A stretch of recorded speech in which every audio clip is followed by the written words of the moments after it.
versículo 36. Eu vou começar lendo, tá? Atos 15, 36. Deixa eu só tirar aqui. Isso, Atos 15, 36. Alguns dias depois, disse Paulo a Barnabé: tornemos a visitar nossos irmãos por todas as cidades em que já anunciamos a palavra do Senhor, para ver como estão. E Barnabé aconselhava que tomasse consigo João, chamado Marcos. Mas Paulo parecia razoável que não tomasse consigo aquele que desde a Panfilha se tinha apartado deles e não os acompanhou naquela hora, ou naquela obra.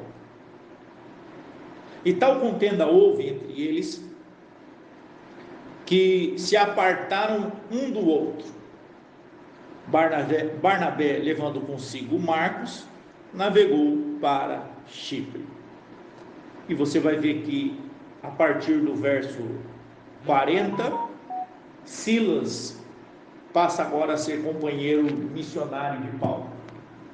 Nós estamos falando aqui o seguinte: situações desagradáveis, situações de separação, de problema, elas fazem parte da humanidade. Aí eu falo a humanidade como a formação do ser, o homem humano, tá? Portador dessa natureza caída. Então, situações desagradáveis, elas vão acontecer em qualquer ambiente, seja elas dentro da igreja ou fora da igreja, porque fazem parte da humanidade do homem, né? Esse ser, essa humanidade formada em nós como um atributo social. Quando eu falo humanidade, eu falo dessa construção social do homem, tá? Então, por mais que nós venhamos ter um equilíbrio, por mais que o Evangelho venha construir em nós comportamentos mais adaptados, por mais que o Evangelho venha melhorar o nosso comportamento correspondente, em algum momento, nós vamos ter alguns problemas. E é sobre isso que eu quero falar. Eu quero falar sobre a formação da humanidade no homem e como ela se dá dentro de situações problemas. Você vai ver que Paulo e Barnabé são dois grandes fundadores, né, da igreja de Antioquia. Cristo usou eles ali para fundar essa igreja, para serem instrumentos de Deus ali. Começaram praticamente o ministério quase juntos e tiveram desavenças. O que isso tem a ver com o Evangelho?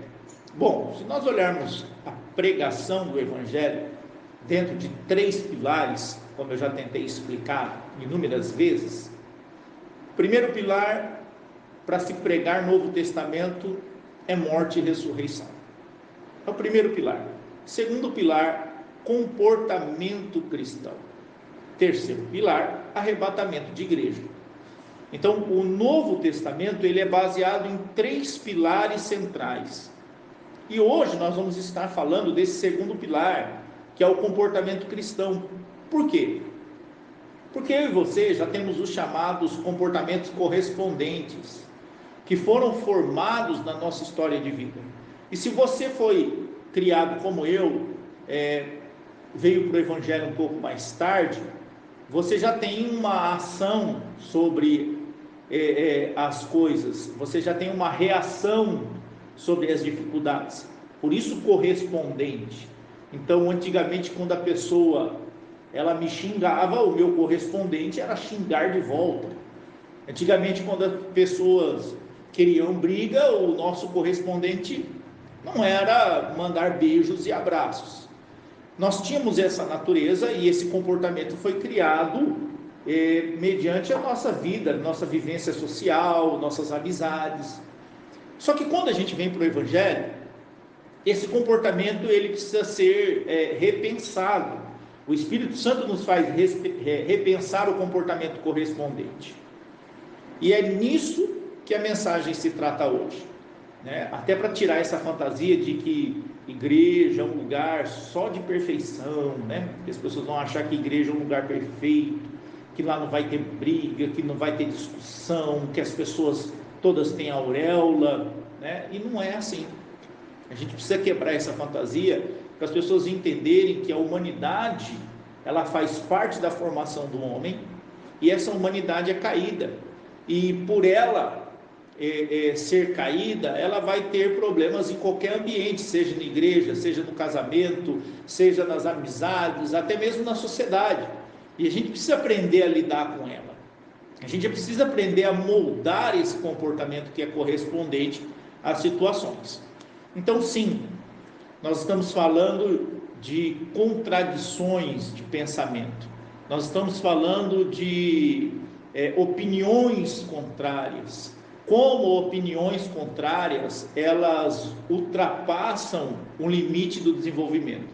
Então, como um foco, para que a gente possa começar a entender essa formação, é assim: como que opiniões contrárias ultrapassam o limite do desenvolvimento e se tornam um desfavor ao crescimento do corpo de Cristo.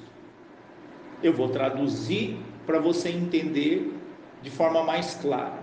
Como que opiniões contrárias, elas conseguem desenvolver o pensamento crítico? Por quê?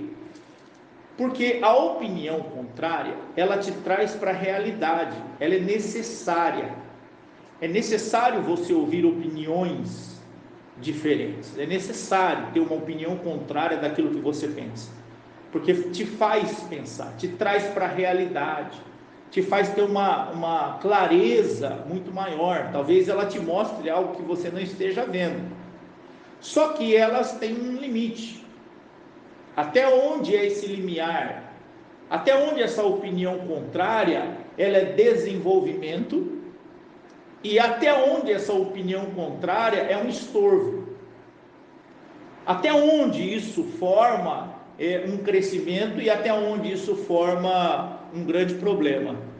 Nós estamos olhando para um texto que fala sobre opiniões contrárias, e nós estamos falando de dois grandes homens de Deus, e o mal-estar que foi gerado, porque Paulo, quando decidiu fazer a sua viagem missionária, para rever como estavam as igrejas, ele chamou Barnabé, que é uma pessoa de confiança, e o Barnabé vai chamar Marcos, falar assim: não, vamos levar o Marcos conosco. E Paulo diz: não, o Marcos não vai. É mais ou menos assim, se você olhar o texto, Paulo diz que Marcos o abandonou. Eles estavam pregando lá em Panfilha, e esse rapaz deixou os dois de lado. Deve ter acontecido alguma coisa, que em vez dele somar, ele se afasta. Em vez dele agregar, ele deixa o Paulo na mão. E Paulo, a Bíblia vai dizer que de maneira razoável, se você ler o verso 38, Paulo vai dizer: comigo não serve para andar, pessoa que não ajunta, para mim espalha. E aí Paulo vai dizer o seguinte: olha, eu não aceito a presença desse rapaz, comigo ele não anda. E aí você vai ver que Barnabé vai dizer: bom, então o negócio é o seguinte, se ele não for, eu não vou, se ele não estiver junto, eu também não vou. E Paulo, então, nós vamos chegar a uma conclusão de que essa discussão colocou Paulo e Silas de um lado e Barnabé e Marcos de outro. É isso que eu quero mostrar. Até onde esse limiar cristão do pensamento contraditório pode ir? Até onde nós vamos desenvolver um pensamento de proximidade e também um pensamento de afastamento? Porque isso faz parte da humanidade. É isso que eu quero mostrar. Opiniões, quero mostrar a formação do eu.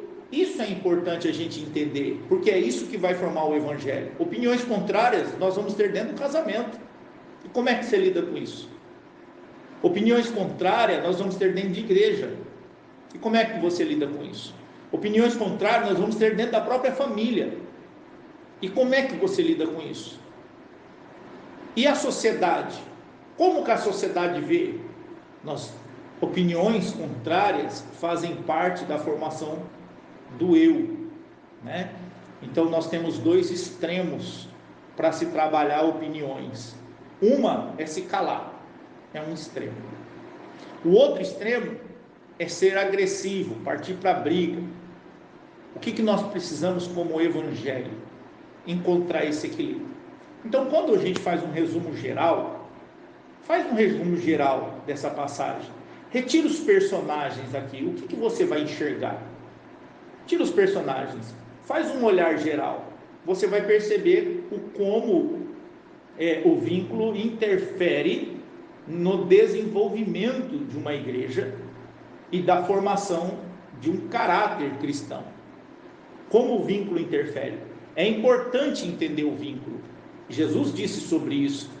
Jesus faz um alerta dentro do vínculo às lideranças no sentido de, olha, quando for mexer entre joio e trigo, não mexe no joio não. Por quê? Porque o joio, ele cresce com o trigo. Olha o vínculo entre o joio e o trigo. E se você tirar o joio, você arranca o trigo junto. Porque o trigo vai se doer com o joio. Então você tem que deixar o joio crescer junto com o trigo. E que Deus vai tirar o joio. Olha o que Jesus estava falando. O vínculo é capaz de gerar morte diante de algumas atitudes nossas. Então, seja paciente. Jesus estava falando sobre isso. A evangelização se dá melhor no vínculo. Quando você tem proximidade com a pessoa, quando você tem intimidade com a pessoa, aí sim, a evangelização ela ganha uma potência, porque você consegue ir além, você consegue até entrar no contraditório de maneira agradável, tá? Quando eu falo contraditório, eu falo de maneira agradável e nunca agressivamente. Você consegue debater ideias, conversar, amadurecer pensamentos, mas é no vínculo. O vínculo também ele é um grande potencial para a evangelização. E é no vínculo que a gente consegue produzir o equilíbrio. É só por ele que nos faz entender até onde a gente pode ir. Percebe que é o vínculo que te coloca no lugar. Por quê? Porque se você continuar batendo cabeça, você vai ver que você vai terminando sozinho. Se você não se incomodar, tudo bem. Mas se você se incomodar, você vai falando, eu tenho que mudar meu jeito. No vínculo você vai entender o equilíbrio. No vínculo você vai entender como você deve se portar diante de situações, diante de pessoas diferentes, diante de ações diferentes. Então o texto vai dizer o seguinte, que Paulo, verso 38, Paulo parecia razoável. O que é uma pessoa razoável? É uma pessoa mediada pela razão, calculista. Você vai ver esse Paulo lá em Atos, capítulo 27, versículo 10, quando eles vão pegar um barco para atravessar o mar, e a Bíblia vai dizer que tem ventos contrários. Paulo então chega e chama todo mundo e diz, olha, eu acho melhor a gente não entrar, porque vai ser prejuízo para a carga, vai ser prejuízo para o barco, e vai ser prejuízo para as nossas vidas. Você vai ver que Paulo ele é razoável. Ele não é aquele tipo de cristão que diz assim, não, irmão, está com medo de um ventinho? Eu posso todas as coisas naquele que me fortalece, vamos para dentro. Paulo não é isso. Paulo não desafia a fé cristã, ou coloca a fé cristã como um amuleto para fazer besteira, como muita gente faz. Muita gente vai lá, não consegue dar um passo, e quando dá um passo, dá maior que a perna, e diz ainda que Deus vai honrar. Vai lá, compra um carro que não pode, ou compra uma casa que não pode, ou compra algo que não pode, diz assim, é Deus que vai pagar. Você não vai ver o apóstolo Paulo tendo esse tipo de ação, você vai ver o apóstolo Paulo sendo mediado pela razão. E o texto está dizendo que a argumentação, no verso 38, de Paulo não querer Marcos, era razoável, aparentemente razoável. Por quê? Paulo, um parecer razoável, ele não é mediado só pelo acontecimento. O parecer razoável, ele é um planejamento, ele vai se utilizar de várias dimensões. Um parecer razoável vai entrar várias outras coisas para fazer uma análise. É diferente do parecer passional. O parecer passional ele é movido de afeto. É só afeto. Então, Barnabé tem um parecer passional, afetivo, e Paulo tem um parecer razoável, racional, tá? É nesse sentido que Paulo vai levar em consideração outras dimensões. Vou dar um exemplo para você. Toda decisão minha, ela tem que ser razoável. Em que sentido? Eu tenho que levar em considerações outras dimensões do comportamento. Eu tenho que levar, antes de tomar uma atitude, eu tenho que levar a consideração do estatuto, eu tenho que levar a consideração do grupo, eu tenho que levar, tem várias dimensões. É por isso que muita gente diz assim, por que quando uma pessoa vira chefe, ela muda? É porque quando ela vira chefe, ela tem dimensões maiores do que ela tinha antes. E o parecer dela tem que ser razoável por acumular dimensões. Então, quando ela faz uma análise de redução de danos, ela vai levar em consideração todas essas dimensões. E tem muita gente que não entende isso. Tem muita gente que diz assim, tinha um amigo, rapaz, virou chefe, mudou o cara. Não é, a responsabilidade. A responsabilidade é diferente. São dimensões que a pessoa passa a ter um acesso que são diferentes do que as demais tinham. Então, nesse texto, nós vamos ver o seguinte, que o limite entre a opinião que gera o pensamento crítico, como eu disse para você, a opinião contrária, ela é necessária para gerar a formação do pensamento crítico, mas ela tem um limite. O limite entre a opinião e o pensamento crítico é o campo em que ela está. Se você tem uma formação de um pensamento racional com um pensamento racional, dá certo. Por quê? Porque a análise da situação está no campo do método e do mérito. Quando você passa essa análise, ela vai para o campo pessoal, aí fica passional. Então, a análise, ela deve ser método e mérito, e não pessoal. Então, Paulo é um camarada que ele consegue envolver a razão para tomar decisões. Isso não significa que ele não ama. Isso não significa que o evangelho não está forjado nele. Isso não significa que ele é um cara que ele vai rejeitar Marcos. Você vai ver que na aplicação, lá na última aplicação, eu vou falar sobre o vínculo de Paulo e Marcos. Agir com a razão não significa ter ódio, significa agir pautado por questões superiores e não de interesse pessoal. Isso é importante. Então, qual é o limite entre a opinião contrária para o pensamento crítico, que é bom, e o limite entre a opinião contrária e o estorvo? É quando você descarta o estorvo, você descarta as demais dimensões, tenta se beneficiar em cima disso, não levando em condição ou não levando em entendimento as demais outras coisas. Importa é que eu seja visto e lembrado. E aí eu, em vez de eu ser um pensamento crítico, eu sou um estorvo. E aí eu passo a atrapalhar o grupo. Por quê? Porque eu passo a ser passional, emotivo. E aí tem um grande problema.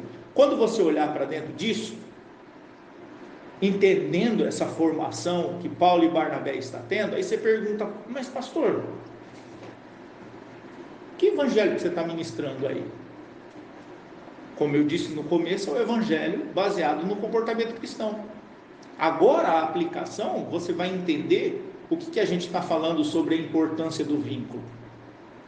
É nessa aplicação que a gente vai entender o porquê é importante entender o que é opinião e o que não é opinião, o que serve e o que não serve, até onde vai ou até onde não vai. Olha que interessante. Primeira aplicação dessa palavra: quando o vínculo passa a fazer você odiar pessoas por procuração, acabou o evangelho. É o chamado ódio por procuração. Vou aplicar e você vai entender. Você tem uma pessoa que é muito amiga sua, você gosta dela, você tem admiração por ela. Mas aí ela lá dentro da igreja, ela briga com uma outra pessoa. Sabe o que acontece? Por você gostar muito dessa pessoa, você corre o risco de passar a ter raiva ou um ranço pela pessoa que a sua amiga tem em briga. E a partir daí você passa a acumular problemas por causa da briga dos outros. Isso é o ódio por procuração. O problema não é com você, mas foi com a sua amiga. Então você toma as dores dela, e a outra pessoa não fez nada para você, exatamente nada para você, mas você passa a ter um ranço com ela. Você passa a virar a cara para ela dentro da igreja, você passa a virar a cara para ela dentro de algum lugar, de um restaurante, mas não houve nada entre você e ela, não houve nada, mas você, por procuração, abraçou o ódio. Por quê? Porque houve uma desavença, houve um problema no vínculo, a gente não sabe o porquê, e isso acontece, tá? A igreja não é um lugar de auréolas, no sentido de não vai acontecer nada. Aqui dentro também há espinhos. Então você vai deixar o vínculo por causa de um sofrimento que não é teu. Na verdade você compra um sofrimento do outro. Isso é um problema. Viu o evangelho aplicado aí? O que eu tenho que fazer quando eu tenho isso? Eu tenho que aprender a separar. Eu tenho que aprender a olhar as pessoas assim: bom, fulana não fez nada para mim, fulana não fez nada para mim, fez com ciclana, então eu não tenho nada que odiar ela, ela tem os motivos dela, ambos que se entendam. Eu não vou odiar ninguém porque brigaram, ou porque estão com pensamentos em contradição. Eles que se entendam. Isso é importante, tá? Isso é importante, porque no momento em que você faz essa separação, você aplica o evangelho. Você tem que fazer essa discriminação, essa separação. Você tem que aprender a separar dentro do vínculo esses problemas. Você tem que aprender a separar pessoas no vínculo, porque senão você vai ter grandes problemas. Ó, são dois grandes líderes. Imagina o pessoal que gosta de Paulo e o pessoal que gosta de Barnabé. Como é que fica essa história aqui agora, dentro da Bíblia? Um grupo gosta de Paulo, outro grupo gosta de Barnabé. Como que você acha que vai ficar?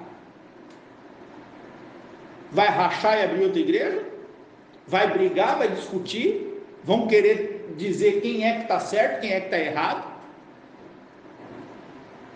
Como é que fica isso? É nesse sentido que a gente tem que entender a separar o vínculo. Isso no casamento, tá? Seu sogro brigou com a sua esposa, você não tem que odiar ele. Sua sogra brigou com o filho, você não tem que ter raiva. E aí a gente vai ver isso em casamento, a gente vai ver isso em amizade, a gente vai ver isso em família. Aprenda a separar. Por quê? Porque existe um ódio que vem por procuração e que a gente tem que desligar ele. O evangelho me diz sobre isso. O evangelho me manda amar meus inimigos. E o que a gente vai ver? A gente vai ver pessoas se odiando, né, dentro do próprio corpo de Cristo, porque realmente são partes de uma discussão, e outras são coparticipantes de uma discussão. Isso é interessante, tá? Então, isso é importante porque eu acho que se tem uma pessoa que mais sofre ou acumula isso, é o pastorado. O pastorado chega e diz assim: nós vamos pintar essa parede aqui de trás de verde. Aí tem um ou outro que vai falar assim: não, pastor, vamos pintar de vermelho. Aí o pastor diz: não, nós vamos pintar de verde, irmão. Pinta de verde. Pronto. Tem gente que não vai gostar do pastor porque pintou uma parede verde. Entende que isso tem que ser desfeito no coração das pessoas? É olhando para esse texto, vendo como as situações são levadas e que elas acontecem, é que faz a gente pensar: espera aí, será que eu estou acrescentando agora, nesse exato momento, ou será que eu estou sendo um estorvo? Porque no momento em que eu começar a acumular desafeto e produzir regressão, eu sou um estorvo. Entende? Eu estou produzindo problemas. Não significa que você é a personificação do estorvo.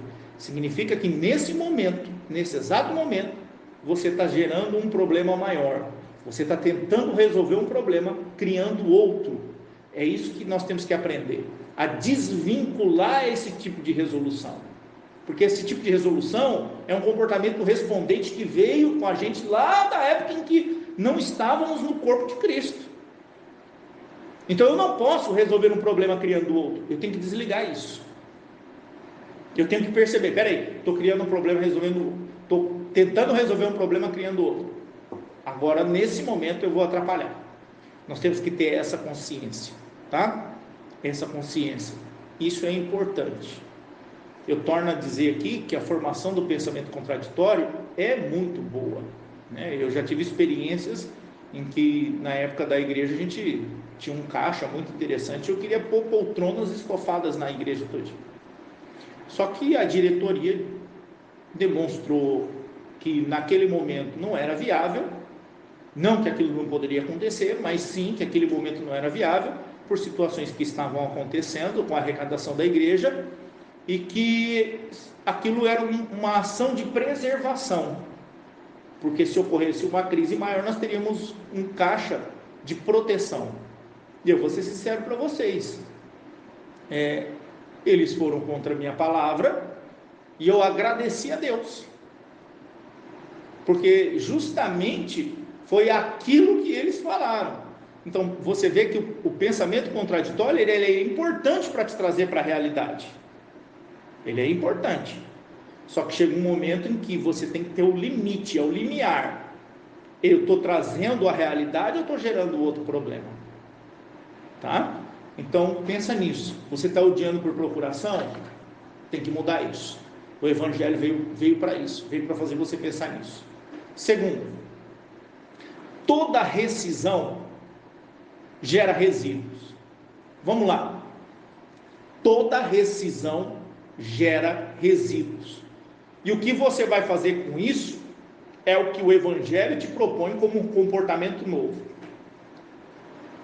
Paulo e Barnabé se separam. Resíduo da separação de Paulo e Barnabé, o blá blá blá, a conversinha, né? É o que o povo, é o que fica depois, né? É os sussurros por detrás, são as conversas de bastidores, são os grupos que se reúnem e ficam comentando aquilo que aconteceu entre Paulo e Barnabé. Vamos lá. Antes nós fazíamos isso. E eu quero mostrar para vocês o quanto isso é prejudicial se estiver alimentando algo de ruim. O resíduo, ele é algo que você tem que saber administrar, mediado pelo Evangelho. Então vamos lá. Por quê? Porque o resíduo, ele é uma fração da realidade. Ele representa toda a realidade? Não, ele é um pedaço da realidade. Aí o resíduo fica no ar, a situação de mal-estar entre Paulo e Barnabé. E aí começa as famosas fofoquinhas, começa as famosas induções, começam as famosas intervenções, que é o que se precisa tomar cuidado. Por quê? Porque o resíduo é aonde o comportamento cristão tem que acontecer. É aonde o cristão verdadeiro, ele joga água no fogo. Ele não deixa aquilo crescer. Vou dar um exemplo. Paulo e Barnabé brigaram. Eu sou de Paulo e fulano de Barnabé vem e começa a falar. Então, você viu, rapaz? O Paulo e o Barnabé brigaram. E eu vou falar para você, eu fui lá na casa do Barnabé, e o Barnabé disse isso, isso e aquilo. Sabe o que um cristão tem que fazer? Irmão, essa conversa para por aqui. Não vem trazer fofoquinha, não. A fofoca tem que chegar e parar em você. O cristão verdadeiro, ela tem que bater em você e parar. Falar, não quero conversar sobre isso. Ainda é muito cedo para a gente chegar a uma conclusão, tá? Eles sabem o que aconteceu, a gente só sabe frações do que aconteceu. A gente não tem acesso à totalidade. Então vamos fazer o seguinte, vamos deixar essa conversa de lado, vamos falar sobre outra coisa, vamos conversar sobre uma coisa assim que edifica. Percebe como o lidar com o resíduo é importante? Por quê? Porque uma separação, ela é hierárquica. Então ela começa com Paulo e Barnabé e vem descendo aos seus seguidores, e ela vem continuando rachando. Ela começa lá com marido e mulher e vem entrando no meio dos irmãos, no meio dos pais, e vai embora. Ela começa no meio do grupo e vai desvencilhando, vai tirando o grupo, vai acabando. Por isso que nós temos que aprender a lidar com o resíduo. O resíduo é importante, e você precisa repensar isso. Como é que você está lidando com isso?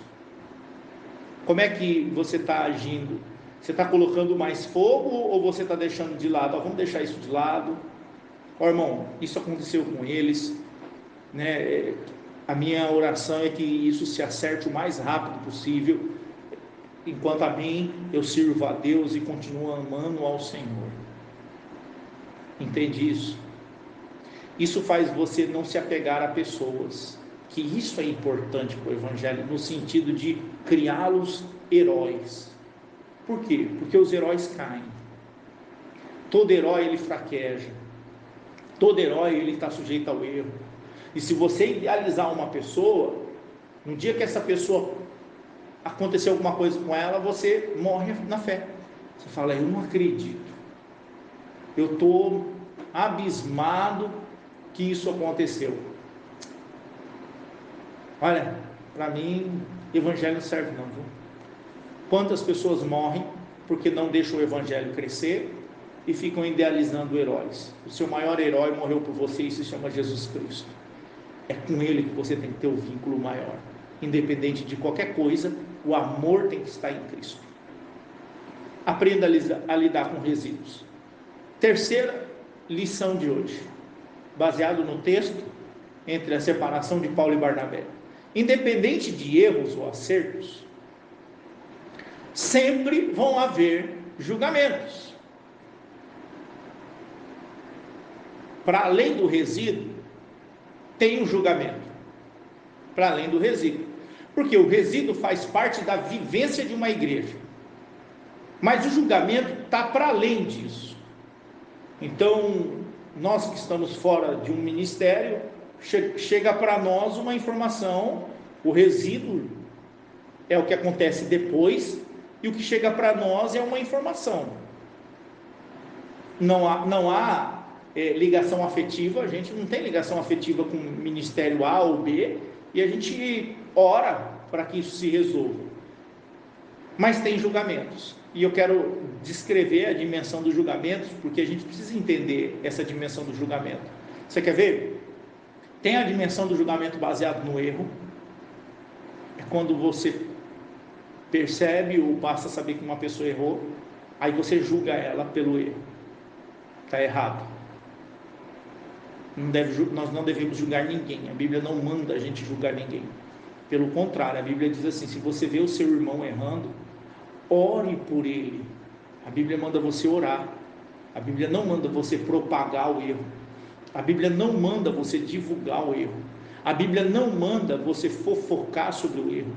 A Bíblia não manda você ser um instrumento de piora de situação, mas um instrumento de oração. Porque a gente é muito suscetível a isso. Foi formado em nós, eu acho que a nossa humanidade já é desse jeito. A gente não pode ver uma pessoa errando que a gente critica. Está errado. O Evangelho vem criar um novo repertório. O Evangelho vem dizer assim, viu errando? Vi, ora por ele. Tá? Segundo, a dimensão da inveja. Então, você vê uma pessoa que faz algo que você gostaria de fazer, ou está tendo algo que você gostaria de ter e você não tem. E essa dimensão faz você julgar essa pessoa. Me veio na cabeça uma imagem que eu vi essa semana. Uma moça no mercado, bem vestida, mas com short um pouco curto, de salto. É uma imagem. E uma outra olhando assim de lado, olhando para trás, vendo essa moça, né, uma mocinha mais cheinha, e julgando a outra. Na verdade, você vai ver que esse julgamento é baseado na inveja, porque ela é aquilo que eu queria ser e não posso. E aí eu chamo ela de safada, de sem vergonha. É uma dimensão do julgamento, a gente tem que tomar cuidado com isso. Sabe por que a gente faz isso? A gente faz isso para diminuir a pessoa aqui, ó. Você se depara com um ser humano que você percebe as características boas dele. Aí você fica mal com isso. Na sua cabeça você tem que reduzir isso, porque você tem inveja. Aí sabe o que você faz para reduzir na sua cabeça? Você fala mal dela, vai falando mal dela, vai falando mal dela, até ela chegar no seu nível. Isso é um equilíbrio de psiquismo. Você vai falando, fulano presta, fulano é isso, aquilo, porque é um julgamento baseado em inveja. Aí você vem. Pronto, quando você percebe que ela é tudo isso de ruim, aí você sente paz. Na verdade é uma jogada psíquica que faz com que você aprenda a lidar com a inveja sem muitas angústias. Então você ataca. Tem uma dimensão, sim, que é do julgamento baseado na inveja. A gente tem que tomar cuidado com isso. Outra dimensão do julgamento é a dimensão reativa. São pessoas que você vê fazendo e por elas fazerem, ela expõe você. Por que reativa? Porque você reage a isso. E aí você passa a julgar. Você passa a ser um crítico ferrenho. Então, essa dimensão reativa, ela também precisa ser vigiada. Ela também precisa ser pensada. Vou dar um exemplo. Isso acontece muito quando alguém tem coragem de fazer aquilo que eu não tenho, ou tem disposição para fazer aquilo que eu não tenho, e essa pessoa começa a fazer. Então quando ela começa a fazer, eu me sinto mal. O que eu faço? A partir daí eu começo a julgar ela. Muitas vezes eu até vou fazer, mas é para que eu me sinta bem, ou para que as pessoas não falem de mim. Mas é uma dimensão reativa do julgamento. A gente precisa rever isso também, tá? Então você tem uma pessoa que está pregando, e aí você olha e fala assim, não concordo com o que ela falou. E aí você não percebe as 99 palavras boas, né? Você vai se apegar à palavra que ela deslizou. Você viu lá, irmão? Fulano foi ler o livro do Êxodo e falou Exodo. Aonde já se viu? Um cara desse não tem visão bíblica. Foi falar de holocausto, falou de holocausto. Colocou o Noé dentro da arca de Moisés. É uma dimensão reativa. E aí você tem crítica. Você não percebe o bem que aquilo está fazendo, mas você só consegue enxergar o mal que aquilo faz. E tudo que a gente faz, seja bom ou seja mal, tem julgamento. É isso que eu quero que vocês entendam. Tudo que você fizer, seja de bom ou de ruim, vai ter julgamento. Então você não pode se tornar uma pessoa por causa do julgamento. Você tem que ser você e fazer por você, tá? Independente de julgamento ou não. Isso é importante entendermos, porque é isso que vai moldar o nosso caráter cristão. Eu não posso ficar lendo um texto desse e dizendo assim, pô, Paulo, deu mancada, hein?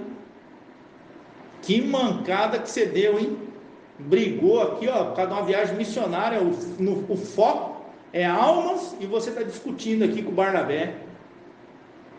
Para mim, Paulo morreu. O Barnabé eu nem conheço, porque aparece pouco, mas o Paulo escreveu praticamente o Novo Testamento inteiro. Para mim, o Paulo morreu. A gente acaba julgando Paulo como errado, né?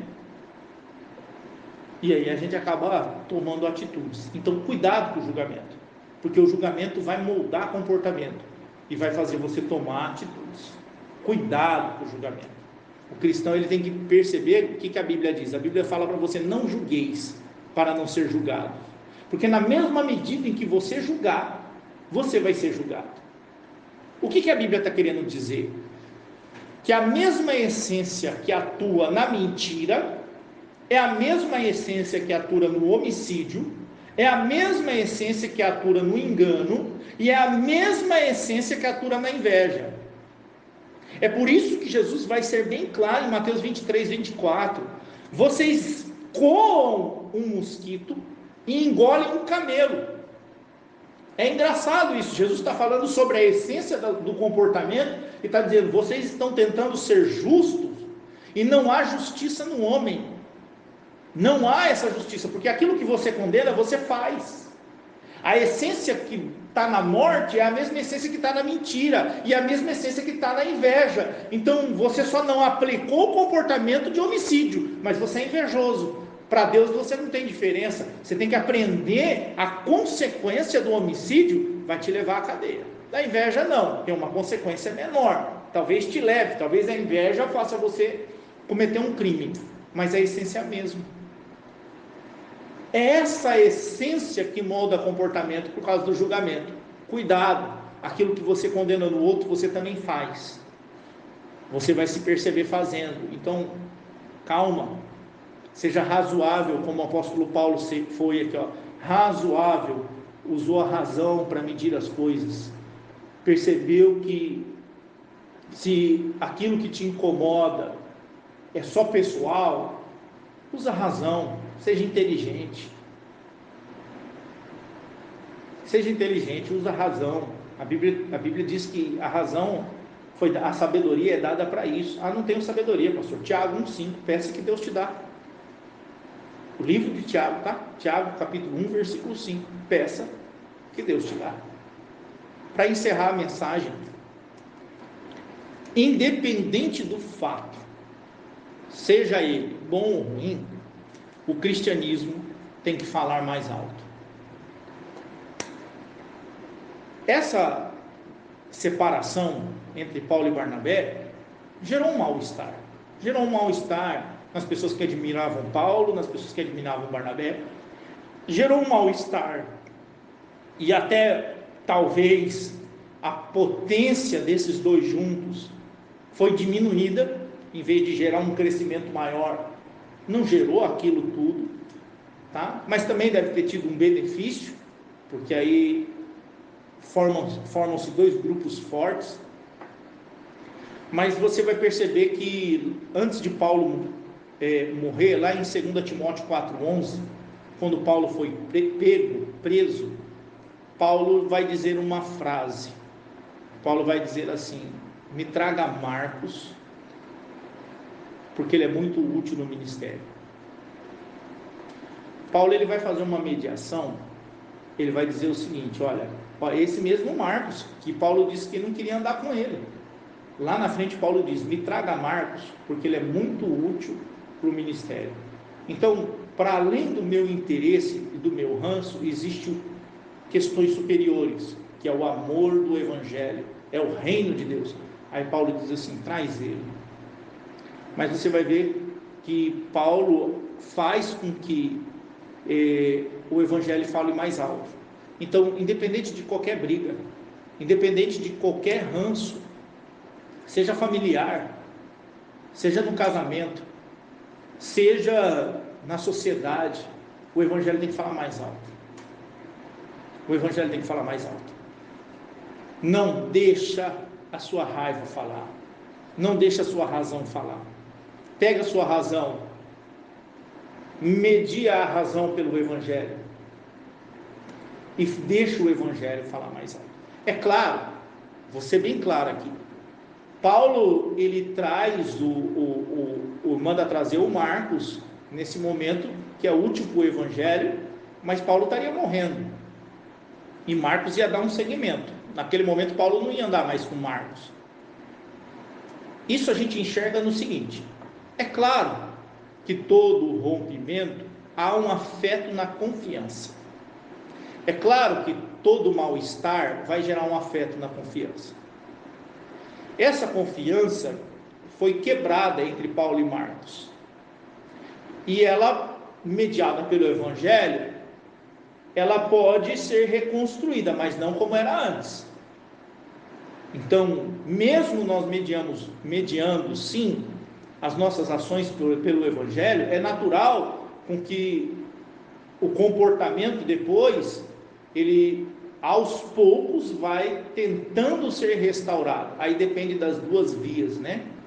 Depende do querer das duas vias. Mas é natural com que a confiança seja quebrada e a pessoa fique um pouco mais de lado, no sentido mesmo propriamente de comportamento, não de amor. É isso que eu quero mostrar para vocês, não de amor, mas nessa relação de proximidade. Amós vai dizer: andarão dois juntos se não estiverem de acordo? Sim, aí dá um rompimento. Rompeu, e para voltar? E agora, como é que eu faço? A relação de confiança tem que ser reconstruída. Enquanto ela não foi reconstruída, fica aquela relação meio de afastamento, que só pode ser reconstruída dentro do vínculo. Não dá para você imaginar uma reconstrução.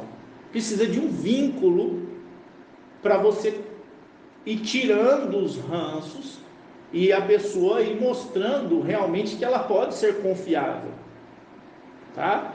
É que Paulo nesse momento estava preso, estava para morrer, e ele manda trazer Marcos, mostrando que as ações dele têm que ser mediadas pelo interesse do Evangelho. E nesse sentido, se Paulo tivesse solto, é claro que Marcos não teria mais a confiança que tinha no começo, mas Paulo ia envolver ele em algumas coisas, não como era antes, mas sim, a partir de agora, Marcos, você é útil, você tem o seu valor, mas você deve reconquistar o seu espaço. É nesse sentido que funciona o psiquismo humano mediado pelo Evangelho. Você entende que tem que amar, independente do que aconteça, mas a relação de confiança, ela é do vínculo, ela tem que ser reconstruída. Então sim, toda vez que há um rompimento de vínculo, há um mal-estar na confiança, e essa confiança só pode ser restabelecida, não por ideia, mas por vivência. Então, por vivência, convivência, estar junto, é que se estabelece essa nova relação de confiança. Dá para ser a mesma? Nem sempre. Dá para ser melhor? Dá. Dá para ser melhor. Dá para ser pior? Dá também. Depende da intensidade como você se joga e da ideia de perdão. O quanto você realmente consegue perdoar e manter próximo. É isso que, quando a gente fala dessa ideia que a gente tem que nutrir no nosso coração, que é o que o Evangelho põe em nós, tem muita gente que se cobra. Por quê? Porque ela consegue amar, ela consegue perdoar, mas ela não consegue restabelecer o vínculo, e ela sente mal por isso. Isso precisa ser trabalhado, tá? Precisa ser trabalhado. Confiança, que voto que eu tenho que isso nunca mais vai acontecer, que a pessoa ela fica com receio. Que segurança que eu tenho que isso nunca mais vai acontecer? Nenhuma. Você tem que viver como se nada disso tivesse acontecido. É a primeira linguagem aqui dentro que precisa ser mudada. Mas sim, todo o Evangelho ele tem que ser mediado, ou toda a prática cristã deve ser mediada pelo Evangelho. Foi isso que Paulo fez. Paulo chama Marcos para viver agora a continuação daquilo que ele parou. Então, que Deus possa trazer esse esclarecimento ao seu coração, que você possa entender que a relação humana, ela é natural do homem, em sentido de gerar alegria como tristeza. E isso vai acontecer a todo momento. A todo momento. Então você tem que aprender o que você vai fazer a partir daí. Porque você já tem um comportamento. Você já tem um comportamento de infância que quando alguém fazia biquinho para você, você fazia outro biquinho. E a Bíblia diz que se você não mudar isso, você não nasceu de novo. Então você tem que entender como agir em cima disso. Como mudar o comportamento correspondente em cima das vivências. Porque é aí que você vai moldar o Evangelho em você. Deixa o Evangelho amadurecer em você, deixa o Evangelho produzir mudanças em você, e você vai ver que é o melhor estilo de vida que tem, tá? Você vai ver que amadurece, você vai ver que a sua maneira de pensar melhora, você vai ver que você consegue conviver melhor com grupos, você vai ver que você consegue falar sem ofender, você consegue perceber que você consegue se posicionar sem gerar estorvo, você vai ver que você consegue amar e estar junto de pessoas que você sabe qual é o limite que você pode ir com essa pessoa. É nesse sentido, tá? Que o Evangelho vai mediar. Você volta a amar, mas tem um limite ali que você consegue conviver com ela, tá? Então você respeita, porque você sabe que a característica daquela pessoa é daquele jeito. Então tem os limites. O Evangelho vai te deixar muito claro em relação a isso. Então que Deus possa moldar a nossa mente a cada dia para nos aperfeiçoar. Porque no olhar humano existe uma formação, mas quando o Espírito Santo intervém, tudo é possível. Quando o Espírito Santo ele cura essa relação, tudo é possível, tá? O que cabe a nós? Entender como funciona, aplicar um comportamento novo e esperar, orando que o Espírito Santo cure isso. Tá? Porque aí é uma relação com o fruto do Espírito. Mansidão, temperança, longanimidade, amor, é a sua relação com Deus, para com Deus. E é isso que vai gerar em você. Então nós vamos ver muitas pessoas que não conseguem se libertar disso, estão na igreja sofrendo com isso, não conseguem desenvolver o fruto do Espírito, porque para desenvolver o fruto do Espírito você tem que abrir mão de muitas coisas que estão atrapalhando o seu desenvolvimento de espiritualidade, e também não consegue melhorar em outras áreas. Então aquilo que é humano dá para melhorar, e aquilo que é interno como dor, só você pode resolver isso, liberando perdão, aceitando e recriando essa relação de confiança. E que Deus possa ajudar a cada um que está aí entender dessa palavra e possa edificar nele, em cada um de nós, esse desenvolvimento. É fácil? Não é fácil. Mas é possível? É plenamente possível. Jesus mostrou isso. Por isso que ele vai dizer assim: vocês me conhecerão, vocês vão me reconhecer quando eu estiver pendurado no madeiro. É ali no madeiro que Jesus leva a traição de Judas, é ali no madeiro que Jesus leva as brigas, as contendas que ele viveu, as angústias terrenas, e ele consegue perdoar. Perdoa eles porque não sabem o que fazem. E Jesus sentiu tudo isso. Jesus sentiu que era ser traído, humilhado, envergonhado, não reconhecido, deixado de lado. Jesus viveu todas as nossas dores. E na cruz, ele consegue romper com tudo isso e dizer: perdoa eles, porque não sabem o que fazem. Então Jesus ali consegue romper com essas relações humanas e volta a ser divino ao mesmo tempo. E a partir daí foi pago o preço por mim e por você. E nós precisamos fazer aquilo que nos cabe. Amém?